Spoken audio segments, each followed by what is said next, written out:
संजय राऊत यांच्या पत्रकार परिषदेमधली काही वक्तव्य समोर आली आणि त्याच्यावरती अपेक्षेप्रमाणे एक ठराविक गोंधळ उडाला।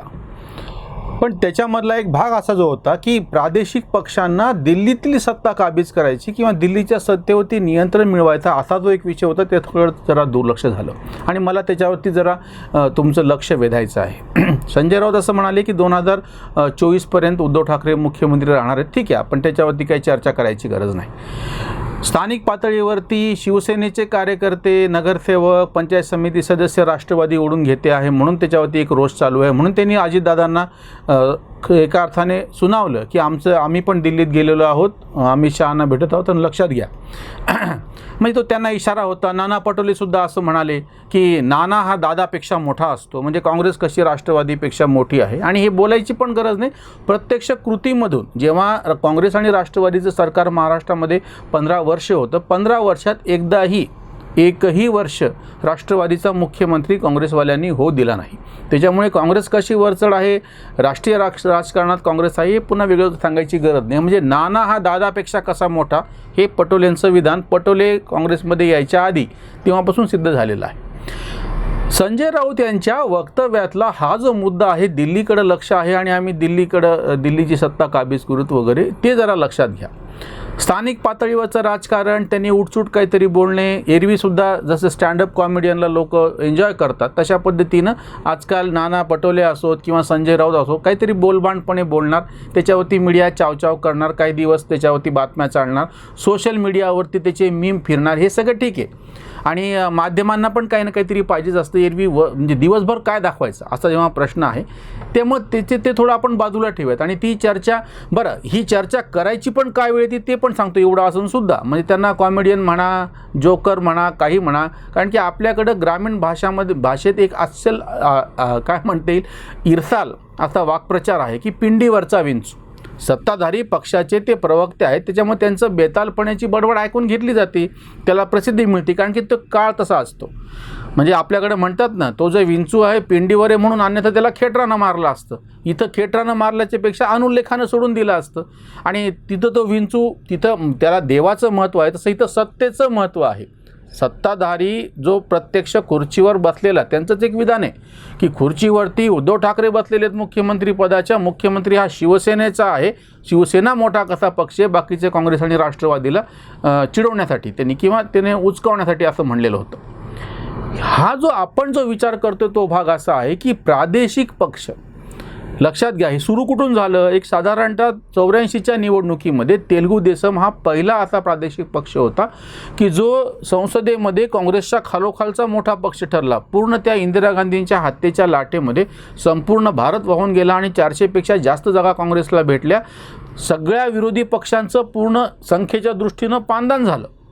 एकच असा पक्ष शिल्लक राहिला होता तेलुगू देसम की ज्याचे 33 खासदार निवडून आले होते आणि विरोधी पक्ष म्हणून तोच होता संसदेमध्ये। तेव्हा NT रामाराव तत्कालीन मुख्यमंत्री यांनी भारत देसमची घोषणा केली होती, म्हणजे तेलुगू देसम म्हणजे तेलुगू अस्मितेचा विषय म्हणून। आता मी भारत देसम म्हणजे राष्ट्रीय पातळीवरती कसं पोहोचणार आहे तुम्ही लक्षात घ्या।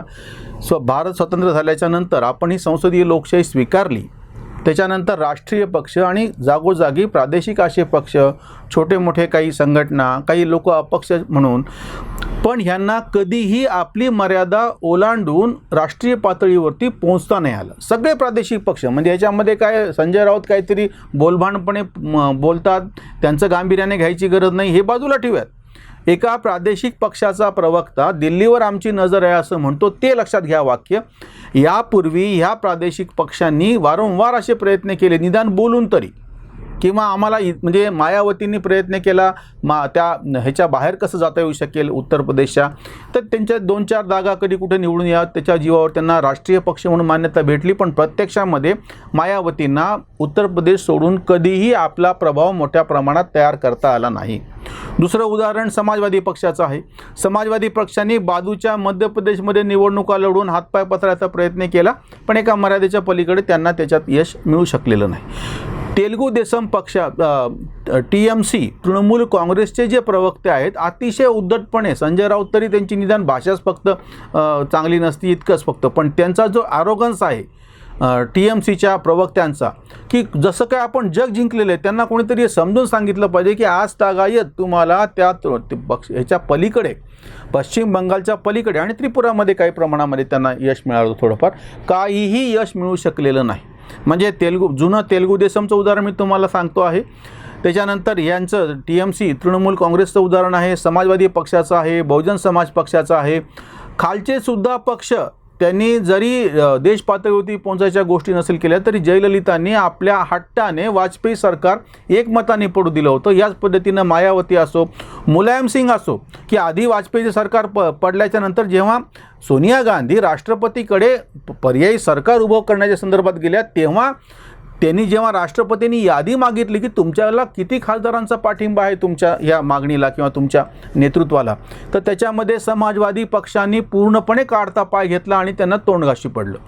म्हणजे हे प्रकार ह्या स्थानिक काय म्हणता येईल प्रादेशिक पक्षांनी केलेले होते. अगदी त्या जीवावर तर देवगौडासारखा माणूस तर पंतप्रधान झाला की एक छोटासा तुमचा पक्ष होता. किंवा चरण सिंग यांचासुद्धा प्रभाव हा पश्चिमी उत्तर प्रदेश, हरियाणा आणि त्या प्रदेशात थोडाफार होता. ते काही देश पातळीवरचं नेतृत्व नव्हतं, पण तरी ते पंतप्रधान झाले. चंद्रशेखरांचा आम्ही अपवाद यासाठी म्हणेल की ते जनता पक्ष आधीचं पण सगळ्या ह्याच्यामध्ये होते, त्याच्यामुळे भले तो पक्ष लहान असला तरी तो पक्षाची संघटनाही देश पातळीवरती होती. पण चरण सिंग असोत किंवा देवेगौडा असोत, हे काय अशामुळे राष्ट्रीय पातळीवरचे नेते प्रभावाच्या दृष्टीनं, म्हणजे त्यांचा जो पक्ष जनता दल जो स्थापन झाला विश्वनाथ प्रताप सिंग, त्याच्यातलाच एक गट फुटला आणि त्याच्यातला एक भाग म्हणजे मग ह्यांचा जो पक्ष आहे जनता दल सेक्युलर, तर त्याला काही जनता दल धर्मनिरपेक्ष असा जो पक्ष म्हणला जातो तो काही राष्ट्रीय पातळीवरती नव्हता, तो त्या कर्नाटकापुरता पक्ष आहे. म्हणजे आपण म्हणजे साधारणतः लोहियांच्या नंतर, ज्याचा आपण वारंवार ह्यापूर्वीच्या पण याच्यामध्ये उल्लेख केला होता, की असे वेगवेगळ्या घटकांची आघाडी करायची सत्ताधारी पक्षाच्या विरोधात.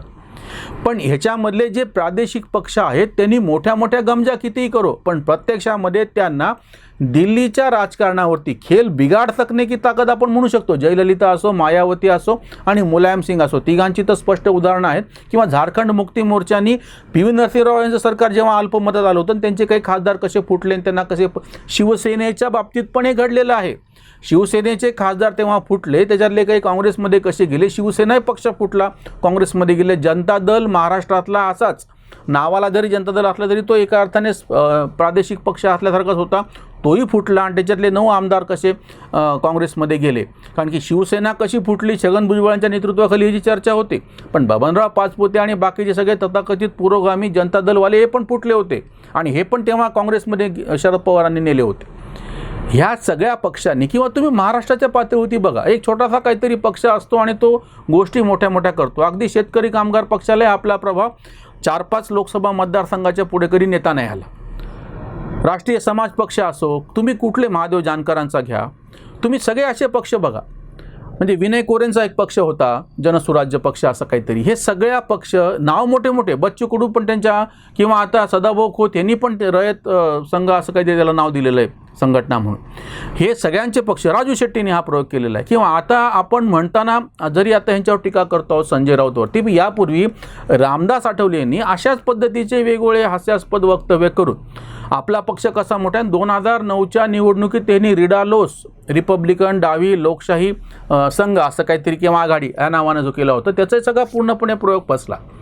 म्हणजे असे जे प्रयोग आहेत एक छोट्या पातळीवरती 2-4 मतदारसंघापुरता प्रभावी असलेला, किंवा स्वतःपुरता निवडून येणारा, किंवा कपिल पाटील स्वतःपुरते निवडून येतात त्या विधान परिषदेवरती आणि त्याच्यावरती एवढं मोठं त्याचं त्या संघटनेचं आणि पक्षाचं नाव समोर केलं जातं. वारंवार हे सिद्ध झालेलं आहे या संजय राऊतांच्या निमित्तानं की हे जे काही प्रादेशिक पक्ष आहेत, महाराष्ट्रातले असो भारतातले असो, सगळे घ्या, हे गोष्टी दिल्लीच्या करतात, पण प्रत्यक्षात दिल्लीच्या राजकारणावरती प्रभाव टाकता येऊ शकेल इतक्या संख्येने हे कधीच निवडून आलेले नाहीत. त्यांच्यामुळे त्यांचे ही जे वक्तव्य आहेत, म्हणजे बेडकीनं आपण बैल कसा आहोत ती जी गोष्ट आहे ना पंचतंत्रातली, ते सांगितल्यासारखं आहे. त्याच्यामुळे संजय राऊत यांच्या वक्तव्यातला हा एक दुसरा भाग लक्षात घ्या की प्रादेशिक पक्ष जरी कितीही मांडीत वरती थापा देऊन मोठ्या मोठ्या गोष्टी करत असले दिल्लीच्या, पण आजपर्यंत पुढं काय होईल ती वेगळी गोष्ट, अभ्यासकांनी ती मांडावी. कुठल्याच प्रादेशिक पक्षाला आपला प्रदेश आणि आपला विभाग सोडून इतर ठिकाणी प्रभाव निर्माण करता आलेला नाही.